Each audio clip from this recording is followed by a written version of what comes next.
ലോക്സഭാ തെരഞ്ഞെടുപ്പിന്റെ ഒന്നാം ഘട്ടം പൂർത്തിയായതിന് പിന്നാലെ ഇന്ത്യ മുന്നണിയും കോൺഗ്രസും വലിയ പ്രതീക്ഷയിലാണ്.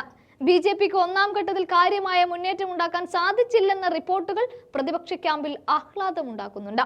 പ്രധാനമന്ത്രി മോദിയുടെ ശരീരഭാഷയിലടക്കം ആത്മവിശ്വാസം നഷ്ടമായ രീതിയിൽ പ്രകടമാണെന്നും ഇത് മറ്റ് ബിജെപി നേതാക്കളെ ബാധിച്ചതായും രാഷ്ട്രീയ നിരീക്ഷകർ ചൂണ്ടിക്കാട്ടുന്നുണ്ട്.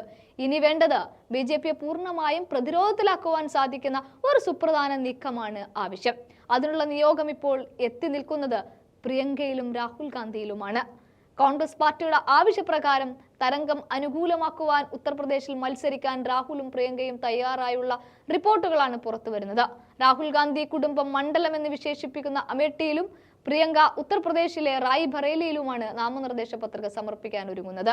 ഇവിടെ മെയ് 20-നാണ് വോട്ടെടുപ്പ്. അമേഠിയിലും റായ്ബറേലിയിലും കോൺഗ്രസ് ഇതുവരെ സ്ഥാനാർത്ഥികളെ പ്രഖ്യാപിച്ചിട്ടില്ല. സമയമാവുമ്പോൾ പ്രഖ്യാപിക്കുമെന്നാണ് കോൺഗ്രസ് നേരത്തെ അറിയിച്ചിരുന്നത്.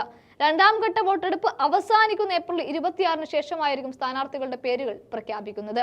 പൊതു തെരഞ്ഞെടുപ്പിന്റെ 2 ഘട്ടം പിന്നിടുമ്പോൾ ഇന്ത്യ മുന്നണി ആത്മവിശ്വാസം നേടിക്കഴിഞ്ഞതിന്റെ സൂചനയായിട്ടാണ് 2 നേതാക്കളെയും യുപിയിൽ നിന്ന് അവതരിപ്പിക്കുന്നതും. ഇത് ഇന്ത്യ മുന്നണിക്ക് വലിയ ആത്മവിശ്വാസമാണ് നൽകുന്നത്. മോദിയുടെ നേതൃത്വത്തിലുള്ള ബിജെപിയുടെ പ്രചാരണ അപ്രമാദിത്വത്തെ ഇന്ത്യ മുന്നണിക്കും കൂട്ടർക്കും മറികടക്കാൻ സാധിക്കുന്നുണ്ടെന്നാണ് പുറത്തുവരുന്ന റിപ്പോർട്ടുകൾ സൂചിപ്പിക്കുന്നത്. അഭിപ്രായ സർവേ ഫലങ്ങൾ സംബന്ധിച്ച നിരീക്ഷണങ്ങളും ഇത് ശരിവെക്കുന്നുണ്ട്. ബിജെപിയുടെ സമീപകാല നീക്കങ്ങൾ ഇന്ത്യ മുന്നണി അവഗണിച്ചു പോകാനാകില്ലെന്ന് അടിവരയിടുന്നുണ്ട്. രാഹുൽ വീണ്ടും അമേഠിയിൽ മത്സരിക്കുന്നുവെങ്കിൽ ഗാന്ധി കുടുംബത്തിന് സ്വന്തം മണ്ഡലം തിരിച്ചുപിടിക്കാൻ സാധിക്കുമെന്ന ആത്മവിശ്വാസം ഉണ്ടായതുകൊണ്ട് തന്നെയാണ്. തുടക്കത്തിലെ ആവേശം ഒടുക്കം വരെ നിലനിർത്താൻ സാധിക്കുമോ എന്നതിനാൽ ഇന്ത്യ മുന്നണിക്കുള്ളിൽ തന്നെ സംശയമുള്ളവരും വിമർശനമുള്ളവരുമായിരുന്നു.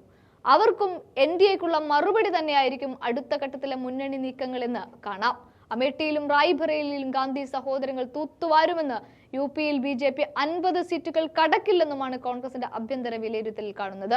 രഹസ്യമായി നടത്തിയ സർവേയിൽ ഇക്കുറി ആഞ്ഞു പിടിച്ചാൽ അമേഠി പിടിക്കാമെന്ന് പ്രിയങ്കയെ അവതരിപ്പിച്ചാൽ റായ്ബറേലി കയ്യിൽ തന്നെ ഇരിക്കുമെന്ന റിപ്പോർട്ടുകളും കോൺഗ്രസിന് ആത്മവിശ്വാസം നൽകുന്നുണ്ട്.